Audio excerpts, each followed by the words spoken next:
2 ராஜாக்கள் 6:1-2 கவனிப்போம். தீர்க்கதரிசிகளின் புத்திரர் எலிசாவை நோக்கி, இதோ நாங்கள் உம்முடன் குடியிருக்கிற இந்த இடம் எங்களுக்கு நெருக்கமாய் இருக்கிறது. நாங்கள் ஜோர்தான் மட்டும் போய் அவ்விடத்தில் ஒவ்வொருவர் ஒவ்வொரு உத்திரத்தை வெட்டி குடியிருக்க அங்கே எங்களுக்கு ஒரு இடத்தை உண்டாக்குவோம் என்றார்கள். அதற்கு அவன், போங்கள் என்றான். அப்ப இங்க பார்க்கிறோம், எலிஷாங்கிற தீர்க்கதரிசியோட இருக்கிற பிள்ளைகள், அவரோட இருக்கிற ஊழியர்கள் கேட்குறாங்க, நாங்கள் இருக்கிற வீடு காணாது, தங்கி இருக்கிற இடம் காணாது, அதனால நாங்கள் ஒரு இடத்துல போய் நாங்கள் ஒரு இடத்தை ஆயத்தமாக்குவோம், குடியிருக்க அங்கே எங்களுக்கு ஒரு இடத்தை உண்டாக்குவோம் என்றார். அப்போ இதில் நாங்கள் பார்க்குற விஷயம் என்னென்றால், அங்கே இருக்கிற பிள்ளைகளுடைய இடம் விஸ்தாரமாக்கப்பட வேண்டும். தேவனுடைய ஊழியக்காரர்கள் தங்குகிற இடம் விஸ்தாரமாக்கப்பட வேண்டும். நாங்கள் ஆவிக்குரிய ரீதியில் பார்த்தால் தேவனுடைய ராஜ்யத்திலே ஒரு விசாலம் உண்டாக வேணும் என்று சொல்லி அவங்க விரும்புகிறத நாங்கள் பார்க்கிறோம். ஏனென்றால் தேவனுடைய பிள்ளைகள் அங்கே தங்கி இருக்கிறாங்க, ஒழுங்காக அமைதியாக இருந்து சாப்பிடணும், ஒன்றாக சேர்ந்து தேவனை துதிக்க வேணும், ஆண்டவருக்கு ஆராதனை செலுத்தணும். அப்பெல்லாம் தேவையான இடங்கள் தேவைப்படுகிறது. அதனால் அவர்கள் அப்படி பாரப்படுகிறார்கள். 3-4 வசனங்களை கவனிப்போம். அவர்களில் ஒருவன், நீர் தயவு செய்து உமது அடியாரோட கூட வர வேண்டும் என்றான். அதற்கு அவன், நான் வருகிறேன் என்று சொல்லி அவர்களோட கூட போனான். அவர்கள் ஜோர்தான் நதி அருகே வந்தபோது மரங்களை வெட்டினார்கள். அப்ப இதற்கு நாங்கள் பார்க்கின்ற காரியம், அதுல ஒருவன் கேட்கிறான், ஐயா ஊழியக்காரனே, நீங்களும் எங்களோடு இருக்க வரவணும் என்று சொல்லி அவன் அங்கே அவரையும் சேர்த்து அழைக்கிறத நாங்கள் பார்க்கிறோம். அப்போ ஊழியக்காரனை கொண்டு மரங்களை வெட்டி தூக்கி சுமக்கிறதுக்கு அல்ல, அவன் கேட்கிறான், ஊழியக்காரன் நீங்களும் இருக்க வாங்கன்னு சொல்லி அவர்களோட கூட போனான். அவர்கள் ஜோர்தான் நதி அருகே வந்தபோது மரங்களை வெட்டினார்கள் என்று சொல்லி நாங்கள் பார்க்கிறோம். வாசிப்போம் 5ஆம் வசனத்தை. ஒருவன் ஒரு உத்திரத்தை வெட்டி விழித்துகையில் கோடாரி தண்ணீரில் விழுந்தது. அவன், ஐயோ என் ஆண்டவனே, அது இரவலாக வாங்கப்பட்டது என்று கூவினான். அப்ப இந்த இடத்துல நாங்கள் பார்க்கின்ற காரியம், மரத்தை வெட்டும் பொழுது உத்தரம் என்றால் மரத்தில் ஒரு பகுதி, ஒரு துண்டு வெட்டும் பொழுது தண்ணிக்குள்ளே என்ன விழுந்துட்டுது, கோடாரியில இரும்பு பகுதி கலண்டு விழுந்துட்டுது. அப்ப அவன் அதை கத்துறான், எப்படி, ஐயோ என் ஆண்டவனே, அது இரவலாக வாங்கப்பட்டதே என்று கூப்பினான். அப்ப யாரை கூப்பிடுறான், ஊழியக்காரனை கூப்பிடுறது நாங்கள் பார்க்கிறோம். இரவலாக வாங்கப்பட்டது. அவனுடைய பாரம் கவலையெல்லாம், ஐயையோ நாங்கள் இரவல் வாங்கின கோடாலியை துளைச்சிட்டோமே. அப்போ ஊழியக்காரர்கள் இரவல் வாங்கி இருக்கிறாங்க, இந்த நெப்பங்கள் கோடாலியை துளைச்சிட்டு போனான். அப்போ அதனால அவனுடைய உள்ளம் அப்படி ஒரு கவலைக்குள்ளாகிறத நாங்கள் பார்க்குறோம். இப்போ இதில் நாங்கள் பார்க்கின்ற காரியம், முதலாவது அவர்கள் இப்போ எதற்காக அங்கே வந்தார்கள் என்றால், தேவராஜ்யத்துக்கு ஒரு காரியத்தை செய்து தங்கி இருக்கிற இடம் விசாலமாக்கப்பட வேணும், ஃப்ரீயாக இருந்து ஆராதனை செய்ய வேணும், ஒழுங்காக வேதத்தை கற்றுக்கொள்ள வேணும், அங்கே ஆக்கள் ஜெபம் பண்ண எலிஷாவிடத்திலே வருவார்கள். அப்போ பல காரியங்கள் இருக்கிறது. அப்போ தேவனுடைய ராஜ்யத்துக்காகத்தான் அவர்கள் அங்கே பாடுபட்டார்கள் என்று சொல்லி நாங்கள் பார்க்கிறோம். அடுத்ததான் நாங்கள் பார்க்கிறோம், அங்கே அவர்கள் உண்மையாக இருக்கிறத நாங்கள் பார்க்கிறோம். ஊழியக்காரன் உண்மையாக இருக்கிறார்கள், ஊழியக்காரன் எங்களோட வாங்க என்றாங்க. அடுத்தது நாங்கள் பார்க்கிறோம், இழப்புக்களை தவறுகளை அறிக்கை செய்கிறார்கள். பாருங்க, கோடாளி குழஞ்சால் சத்தம் இல்லாமல் கொண்டு போய் கோடாளி பிடிய வச்சுட்டு மற்றவங்களோட சேர்ந்து வெட்டி இருக்கலாம். ஏன் ஒரு கோடாளியோட போனவங்க பல கோடாளிகளோட போயிருப்பாங்க, பலர் போயிருக்கிறாங்க. அப்ப கொண்டு வந்த காரியத்தை துளைச்சிட்டேன் என்று அவன் அறிக்கை பண்ண, அந்த அறிக்கை பண்ணாலே அடுத்தது நடந்திருக்காசு. அவன் அறிக்கை பண்ணுறான், ஐயோ நான் கொண்டதை இழந்துட்டு. அவனுடைய வேதனை, ஐயோ அது இரவல் வாங்கினது என்ற அந்த பாரம் இருக்கிறது பாருங்க. அந்த காரியத்தை அவன் சொல்லி அறிக்கை பண்ணுகிறத நாங்கள் பார்க்கிறோம். அடுத்ததாக பாருங்களேன், அவர்கள் வரும்பொழுது யாரோ கூட்டி கொண்டு வந்தார்கள், ஊழியக்காரனை கூட்டி கொண்டு வந்தார்கள். அப்படி என்றால் என்ன அர்த்தம் என்றால், சபையோட ஊழியர்களோட இணைப்பில் இருக்கும். இப்போ தான் என்ன இருக்குது, வாட்ஸ்அப் குரூப் இருக்குது. வாட்ஸ்அப் குரூப்பில் நீங்கள் உங்களுடைய காரியங்களுக்காக ஜெபம் பண்ண சொல்லி கேட்கணும். பயப்படக்கூடாது. வீட்டுக்காக நாங்கள் வீடு தேடுகிறோம், பிள்ளைகளுடைய படிப்பு இந்த மாதிரி மார்க்ஸ் குறைஞ்சிட்டுது, அல்லது பிள்ளைகள் இன்னும் படிக்கணும் என்று ஜெபம் பண்ணுங்க. அப்படி எல்லாம் தாராளமாக நீங்கள் ஒரு சபையாரோட ஒரு ஃபெலோஷிப்பில் இருக்கணும், ஒரு ஐக்கியத்தில் இருக்கணும். உங்களுக்கு அற்புதம் தேவை என்று சொன்னால் தேவனுடைய பிள்ளைகளாகிய நானும் நீங்களும் ஒரு முழுமையான சபையாக இணைந்து இருப்போம். எலிஷாவை அவர்கள் அழைத்து கொண்டு வந்தார்கள் என்று சொல்லி நாங்கள் பார்க்குறோம். வாங்க ஐயா எங்களோட வாங்கன்னு சொல்லி கூட்டிக் கொண்டு வந்தாங்க. அதான் அவங்க ஊழியர்களுக்கு அடுத்ததாக கோடடி துளைஞ்சிட்டுது என்று சொல்லி ஊழியருக்கு அறிவிக்கிறாங்க. ஊழியருக்கு அறிவிக்காம அவங்க போயிருந்தால் அந்த அற்புதம் நடந்திருக்கா? ஊழியருக்கு அறிவித்தபடினாலே அது நடக்கிறது. அடுத்தது அவங்க அற்புதத்தை எதிர்பார்க்கிறாங்க. ஏன் ஊழியக்காரனுக்கு அறிவிச்சாங்க? இரவல் வாங்கின கோடாலி துளைஞ்சிட்டது என்றதுக்காக மாத்திரமல்ல, அந்த ஊழியக்காரன் மூலம் ஒரு காரியம் நடக்குமென்னு அவங்க எதிர்பார்க்கிறாங்க. இதுதான் இங்கே நடக்கின்ற காரியம். 6-7 வசனங்களை கவனிப்போம். தேவனுடைய மனுஷன் அது எங்கே விழுந்தது என்று கேட்டான். அவன் அந்த இடத்தை காண்பித்த போது ஒரு கொம்பை வெட்டி அதை அங்கே எறிந்து அந்த இரும்பை மிதக்க பண்ணினான். அதை எடுத்துக்கொள் என்றான். அப்படியே அவன் தன் கையை நீட்டி அதை எடுத்துக்கொண்டான். அப்ப இரும்பு மிதக்காதுன்னு எங்களுடைய அறிவுபூர்வமாக எங்களை எல்லாருக்கும் தெரியும். அது தண்ணிக்குள்ள தாண்டு போய் கிடக்கு. இப்ப தேவனுடைய மனுஷன் பாயிண்டாக கேட்கிறான், எங்க விழுந்தது என்று சொல்லி கேட்கிறான். அதுக்கு பிறகு அங்கே ஒரு தடியொன்றை எடுத்து அதுக்கு நேராக அவன் எறிகிறான். அது இரும்பு மிதந்து வருகிறத நாங்கள் பார்க்கணும். இதிலிருந்து நாங்கள் கற்றுக்கொள்ளக்கூடிய காரியம், இரும்பு தண்ணீருக்கு உள்ள விழுந்து கீழே போற ஒரு பொருள், அது மிதக்கவே முடியாத ஒரு காரியம். அது மிதந்ததுக்கு காரணம் தேவன் செய்த ஒரு பெரிய அற்புதம். கரங்களை தட்டி தேவனை மகிமைப்படுத்துவோமா? ஆமாம், அதனுடைய அறிவியலுக்கு அப்பாற்பட்டதுதான் அற்புதம். ஆமாம் சொல்லுவோமா? ஆமாம், எங்களுடைய அறிவியலுக்கு அப்பாற்பட்டதுதான் அற்புதம். அப்ப கோடரி இரும்பு கோடரி மிதக்கவே முடியாது, ஆனால் மிதந்து வந்தது. அதுக்கு பல காரணங்கள் இருக்கிறது. ஒன்று, அந்த அவனுடைய கவலை எல்லாம், ஐயோ நான் இரவல் வாங்கி வந்து விட்டேனே. இன்றைக்கு நானும் நீங்களும் கடன் பிரச்சனைகள்ல சிக்கப்பட்டிருந்தால், நாங்கள் கடன் பிரச்சனைகளை ஆக்களுக்கு ஐயோ இவங்களுக்கு காசு கொடுக்கணுமே, ஐயோ இவங்களுக்கு காசு கொடுக்கணுமே, அந்த குற்ற உணர்வு, அந்த கவலையை தேவன் பார்க்கிறார். ஆமாம் சொல்லுவோமா? அதை நாங்கள் உணர்வு இல்லாமல் இருப்போமா இருந்தால் எப்படி ஆண்டவர்களுடைய ஜபத்தை கேட்பார்? ஐயோ நான் இவருக்கு அந்த 1000 franc கொடுக்கணுமே, ஐயோ இவருக்கு ஒரு 3000 franc கொடுக்கணுமே.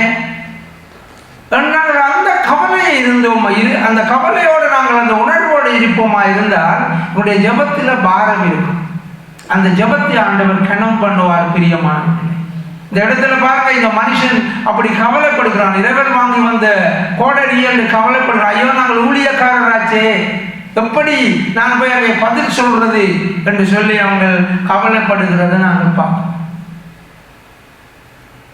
நீங்களும் அற்புதங்களை தாராளமாக தேவனிடத்தில் இருந்து எதிர்பார்க்கலாம். மனுஷராலே கூடாதவைகள் தேவனாலே கூடும். அற்புதங்களை எதிர்பார்க்க முடியும். உங்களுடைய வாழ்க்கையில இது நடக்காதென்று அடிச்சு சொன்ன காரியங்களை தேவன் செய்து முடிப்பார். உண்மை, உடைய வாழ்க்கையில் நான் அதை நிறைய அனுபவிச்சிருக்கிறேன். அப்ப இந்த உண்மையாக அவன் இருந்தான், ஊழியக்காரனத்தில் அறிவித்தான். ஆண்டவர் அந்த ஊழியக்காரனை கொண்டு அவனுக்கு அதை மீள பெற்று கொடுத்ததை நாங்கள் பார்ப்போம். அதே போல நாங்கள் இன்னொரு பகுதியிலே நாங்கள் கவனிப்போமா இருந்தால், தேவனுடைய ராஜ்யம் இஸ்ரேல் யூதா என்று இரண்டாக பிரிந்து கிடக்கிறது. இஸ்ரேல் ராஜ்யம், அங்கே இஸ்ரேல் அரசாங்கத்துக்கு மன்னராக பாஷா என்றாலும், யூதாவுக்கு அரசனாக ஆசா என்ற ஒரு ராஜாவும் இருக்கிறதை நாங்கள் பார்க்கிறோம்.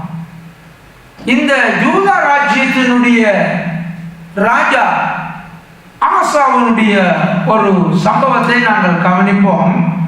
2 நாளாகமம் 14:2 மற்றும் 5வது வசனம். ஆசா தன் தேவனாகிய கர்த்தரின் பார்வைக்கு நன்மையும் செம்மையுமானதை செய்தான். யூதாவுடைய எல்லா பட்டணங்களிலும் இருந்து மேடைகளையும் விக்கிரகங்களையும் அகற்றினான். அவனுக்கு முன்பாக ராஜ்யம் அமெரிக்கையாய் இருந்தது. இந்த இடத்துல நாங்கள் பார்க்கிறோம், தேவனுடைய ராஜ்யம் யூதா என்கின்ற அந்த எல்லைக்குட்பட்ட பகுதிகள் எல்லாம் அமைதியாக, ஒரு யுத்தமும் இல்லாமல், வியாதி, வேதனை, கொள்ளை நோய், பசி, பஞ்சம், பட்டினி ஒன்றுமில்லாமல் எல்லாரும் செழிப்பாக, அமைதியாக, மகிழ்ச்சியாக, சமாதானமாக வாழ்ந்து கொண்டிருப்பதற்கு காரணம், ஆசா என்கிற ராஜா தன் தேவனாகிய கர்த்தரின் பார்வைக்கு நன்மையும் செம்மையுமானதை செய்தான். அப்ப நாங்கள் வீட்டினுடைய தலைவர்களாக நானும் நீங்களும் இருக்கிறோம். ஆண்டவருடைய பார்வைக்கு நன்மையும் செம்மையுமானதை செய்ய வேண்டும். ஆமென் சொல்லுவோமா? இன்றைக்கு இந்த சபை, இந்த பட்டணத்திலே, இந்த தேசத்திலே, இந்த பூமியிலே கர்த்தரின் பார்வைக்கு நன்மையும் செம்மையுமானது செய்ய வேணும்.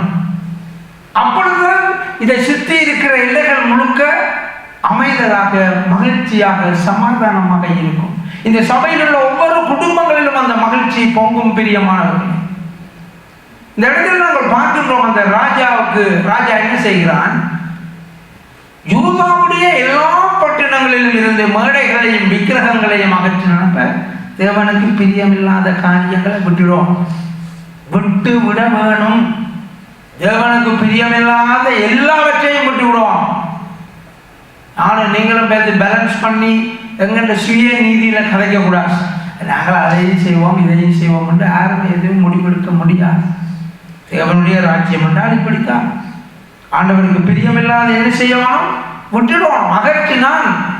அவனுக்கு முன்பாக ராஜ்யம் அமைதிக்கையாக, அப்ப தேவ சமாதானம் என்ன செய்யுமா? ஆளுகை செய்யும் என்பதை மறக்கக்கூடாது. வாசிப்போம் 9ஆம் 10ஆம் வசனம். அவர்களுக்கு விரோதமாக எத்தியோப்பியனாகிய சேரா 10 லட்சம் பேர்களை சேர்ந்த சேனையோடும் 300 இரதங்களோடும் புறப்பட்டு மரேசா மட்டும் வந்தான். அப்பொழுது ஆசா அவனுக்கு எதிராக புறப்பட்டான். மரேசாவுக்கு அடுத்து செப்பத்தா என்னும் பள்ளத்தாக்கில் யுத்தத்திற்கு அணிவகுத்து நின்றார்கள். அப்ப இந்த இடத்துல நாங்கள் பார்க்கிறோம், பாஷா என்ற ராஜா இஸ்ரேலுக்கு ராஜாவாக இருக்கிறான். இவன் இப்பொழுது தேவனுக்கு பிரியமாய் வாழ்ந்து கொண்டிருக்கிற சம்பவத்தை தான் நாங்கள் இப்பொழுது பார்த்து கொண்டிருக்கிறோம். இந்த இடத்துல 10 லட்சம் பேர் இந்த யூதாவுக்கு விரோதமாக வந்து கொண்டிருக்கிறார்கள். ஆசா அவனுக்கு எதிராக புறப்பட்டான். அப்ப அவன் ஆக்ஷன் அவனுக்கு எதிராக புறப்பட்டான். தேவ ஜனமே, எங்களுடைய கடமைகளை நாங்கள் செய்யோம். அந்த ராஜா தேவராஜ்யத்துக்கு, அந்த யூதா ராஜ்யத்துக்கு, சாம்ராஜ்யத்துக்கு பொறுப்பாக இருக்கிறான். 10 லட்சம் பேரா வராங்க, என்ன செய்யறதுன்னு அவன் யோசிக்கல. அவன் தன் கடமையை அவன் முதலாவது செய்கிறான். ஆசா அவனுக்கு எதிராக புறப்பட்டான் என்று சொல்லி நாங்கள் பார்க்கிறோம். நீங்களும் நாங்கள் செய்ய வேண்டிய யுத்தம் முதலாவது ஜெபம். எங்களுக்கு விரோதமான எந்த சூழ்நிலைகள் வந்தால், எப்படிப்பட்ட காரியங்கள் வந்தால் நாங்கள் முதலாவது சோர்ந்து போகவே கூடாது. முதலாவது நாங்கள் செய்யக்கூடிய முதலாவது காரியம் ஜெபம். வாழ்க்கையில அது ஒரு சொந்த அனுபவமாக எடுத்துக்கொள்ளும்.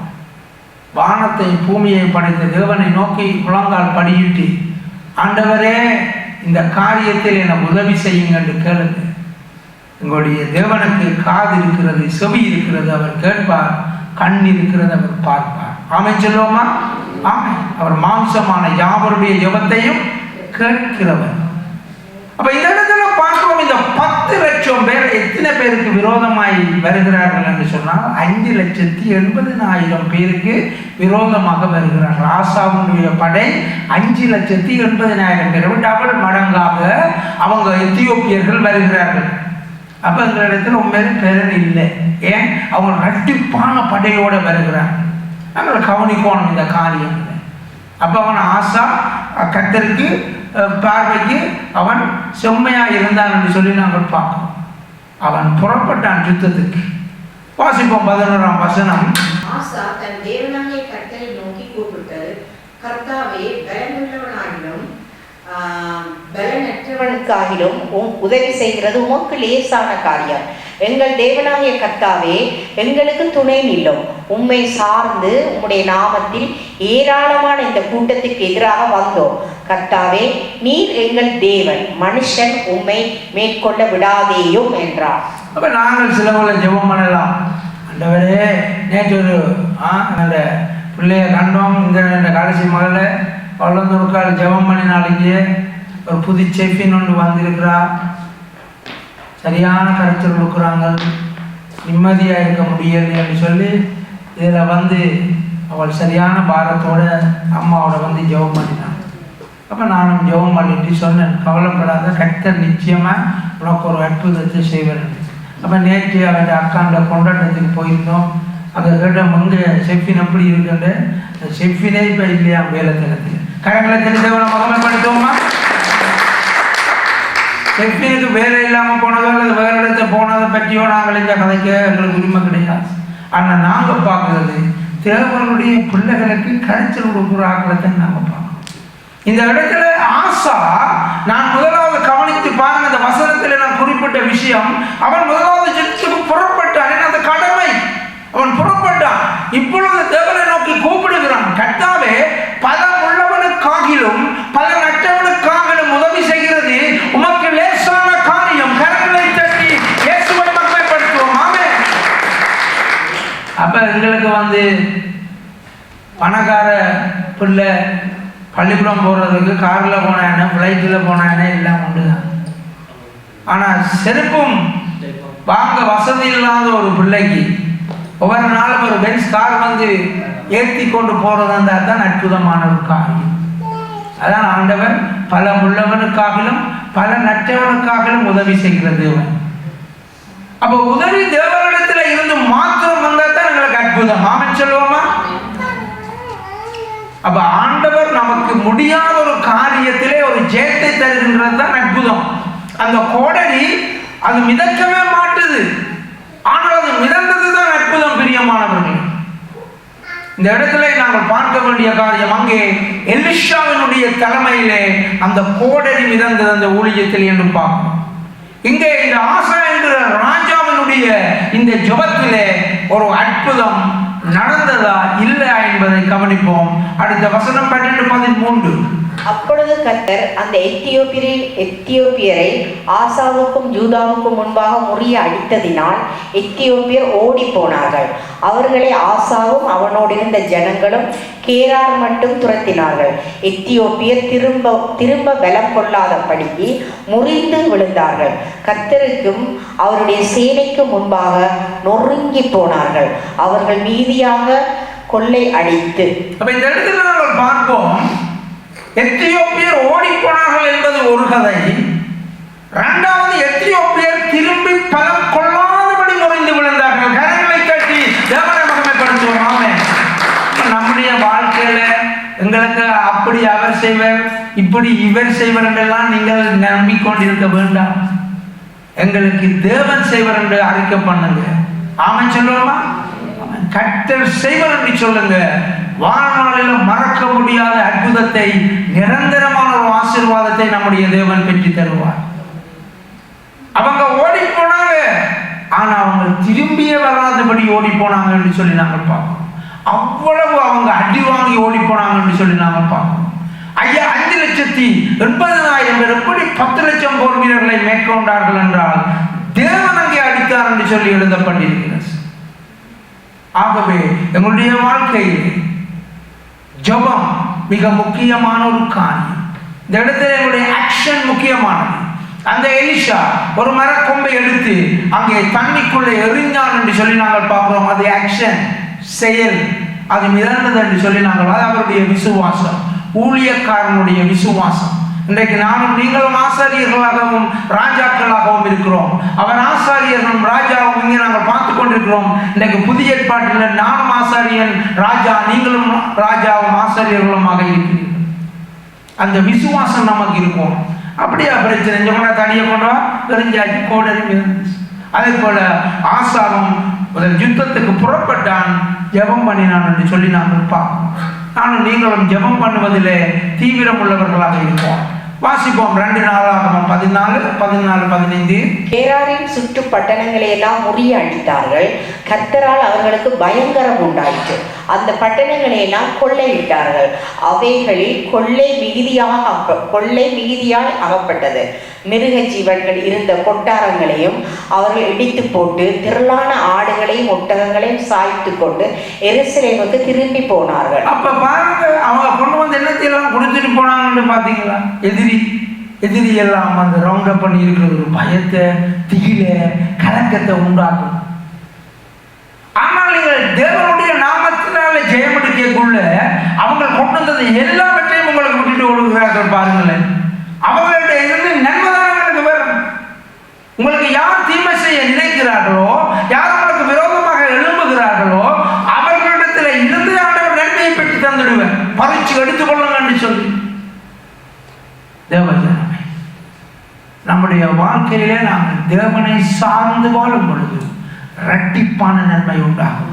உங்களுடைய வெட்கத்திற்கும் பதிலாக இரட்டிப்பான நன்மை உண்டாகும். பெற்றுக்கொள்ளுங்கள். ஆமென் சொல்லுங்க. ஆமென், ஆமென். இரட்டிப்பான நன்மை உண்டாகும். பிரியமானவர்களே, யாரும் சோர்ந்து போக தேவையில்லை. பிள்ளைகளை கூப்பிடுங்க. நிறைவாக வாசிப்போம். 2 கொரிந்தியர் 10:4-5. நாங்கள் மாம்சத்தில் நடக்கிறவர்களாயிருந்து மாம்சத்தின்படி போர் செய்கிறவர்கள் அல்ல. எங்களுடைய போர் ஆயுதங்கள் மாம்சத்துக்கு ஏற்றவைகளாயிராமல் அரண்களை நிர்மூலமாக்குறதுக்கு தேவ பலமுள்ளதாயிருக்கிற அவைகளால் நாங்கள் தர்க்கங்களை தேவனை அறிகிறதற்கு விரோதமாக எழுகிற எல்லா மேட்டினை நிர்மூலமாகி எந்த எண்ணத்தையும் கிறிஸ்துவுக்கு கீழ்ப்படியே சிறைப்படுத்துகிறவர்களாய் இருக்கிறோம். எங்களுடைய போராயுதங்கள் மாம்சத்துக்கு ஏற்றவைகளாயிராமல் அரண்களை நிர்மூலமாக்குறதற்கு தேவ பலமுள்ளவைகளாயிருக்கிறது. ஆமென் சொல்லுவோமா? எழுந்து நிற்போமா? அந்த விசுவாசம் நமக்கு வர வேண்டும். எப்படிப்பட்ட அரணா இருந்தாலும் அவைகளை தவிடுபடுவையாக்கத்தக்கது எங்களுக்குள்ளே இருக்கிற அந்த தேவ பலன் என்றதை மறக்கக்கூடாது. உங்கள் ஒவ்வொருவருக்குள்ளும் அந்த தேவ ஆவியானவர் கிரியை செய்து கொண்டிருக்கிறார். தேவ ஆவியானவர் உங்களை பலப்படுத்தி கொண்டிருக்கிறார். உங்களுக்கு விரோதமான சகல அரண்களை நிர்மூலமாக்கத்தக்கதாக ஆவியானவர் உங்களையே பயன்படுத்த விரும்புகிறார். ஏராளமான விதமான உங்களுக்கு விரோதமான சகல ஆயுதங்களையும் அவர் முறியடித்து ஒரு அற்புதத்தை செய்ய அவர் விரும்புகிறவராயிருக்கிறார். உங்களுடைய வாழ்க்கையை அவர் மாற்றுவார். அற்புதம் நிறைந்த வாழ்க்கையாக மாறும். அவருடைய கருத்தில் இருந்து நாங்கள் நன்மைகளை பெற்றுக்கொள்வோம். அன்புள்ள பரலோக தகப்பனே, இந்த அருமையான வேலைக்காக நாங்கள் நன்றி செலுத்துகிறோம். ஆண்டவரே, உம்முடைய சமூகத்திலே நாங்கள் அதை ஒப்புக் கொடுக்கிறோம். ஆண்டவரே, உம்மை மாத்திரம் நாங்கள் நம்பி இருக்கிறோம். ஆண்டவரே, ஒரு அற்புதத்தை தாங்கப்பா. ஒரு அற்புதம் நடக்கட்டும். ஆண்டவரே, உம்முடைய சமூகத்திலே நிற்கின்ற பிள்ளைகள் எந்த விண்ணப்பத்தோடு இருந்தாலும் ஆண்டவரே, ஒரு அற்புதம் நடக்கட்டும். ஆண்டவரே, என்னுடைய வாழ்க்கையில இந்த காரியத்தில் ஒரு அற்புதம் நடக்காதா என்று ஏங்குகின்ற உம்முடைய பிள்ளைகளுடைய கூக்குரலை நீர் கேட்கிறபடியால் நன்றி ஆண்டவரே. ஒரு அற்புதம் நடக்கட்டும் ஆண்டவரே. இயற்கைக்கு மாறாய் தேவனுடைய கருத்திலே இந்த அற்புதம் புறப்பட்டு வருவதாக உடைய பிள்ளைகளுடைய வாழ்க்கை சந்தோஷமாக மாறுவதாக இயேசுவின் நாமத்தினாலே நல்ல பிதாவே. ஆமென், ஆமென், ஆமென்.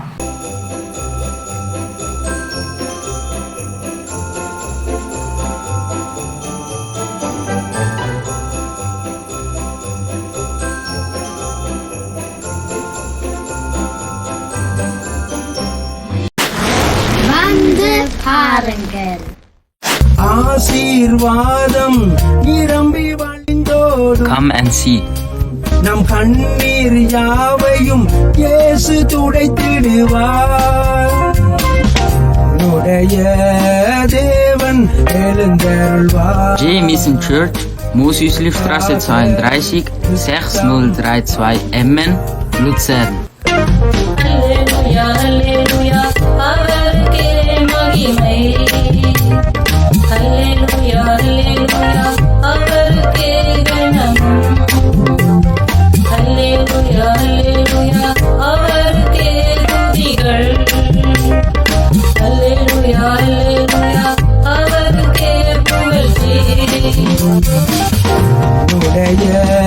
தேவன் எழுந்தருள்வார் எனக்காக யுத்தம் பண்ணுவார் என்னுடைய தேவன் எழுந்தருள்வார்